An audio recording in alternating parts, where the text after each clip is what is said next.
Hi everyone, in this video we will learn how to find Windows 11 product key using the command prompt or CMD. You might need your Windows key for a fresh installation or having it ready for any other purpose. This method is simple and effective. So let's dive into it. Press the Windows key on the keyboard and then type in CMD in the search bar. Now right click on the command prompt and then select Run as administrator. In this command prompt window, type in the following command.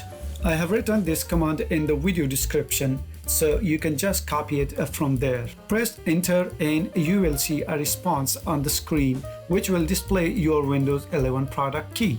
So that's your Windows 11 product key. Make sure to note it down or copy it somewhere safe. Now this method also works on Windows 10 and other Windows operating systems. That's it, you have successfully found your Windows 11 key using the command prompt. Let me know in the comment box if you were able to find your product key using this method, or if you need help finding your Windows product key. Thanks for watching and don't forget to hit the like button and subscribe to my channel. See you next time.